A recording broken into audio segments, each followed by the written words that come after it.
On va commencer par déjà un nombre A, c'est un nombre relatif, c'est-à-dire qu'il peut être entier, mais décimal, et peut être positif ou négatif.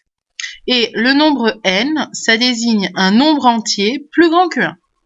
Alors, si je multiplie le nombre A plusieurs fois par lui-même, n fois, j'ai donc n facteurs qui sont tous égaux à A, je vais noter ce produit particulier A avec un petit n en haut, et je vais le lire A exposant n.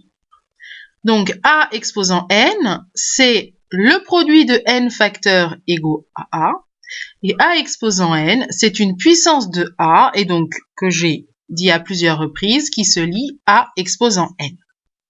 On va maintenant donner quelques exemples de cette définition. Prenons ce produit où on voit qu'on a multiplié toujours le nombre 4 par lui-même et on l'a multiplié 6 fois. Donc, on va pouvoir écrire que c'est le nombre 4 exposant 6 avec un petit 6 en haut, donc on lit 4 exposant 6. Ici, j'ai moins 3 exposant 5, ça veut dire que c'est le nombre moins 3 que je vais multiplier 5 fois, donc là j'ai 2 fois, 3 fois, 4 fois, 5 fois.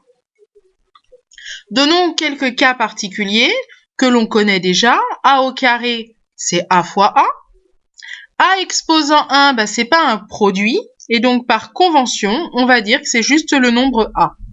A au cube, A fois A se lit, comme je viens de le dire, A au cube. Ou le cube de A aussi. De la même manière, A au carré, on peut parfois dire le carré de A. Et par convention, puisque dans ma définition, je suppose que petit n est strictement plus grand que 1, eh bien, on va écrire par convention que A exposant 0, c'est égal à 1, mais on fera bien attention que A est un nombre différent de 0.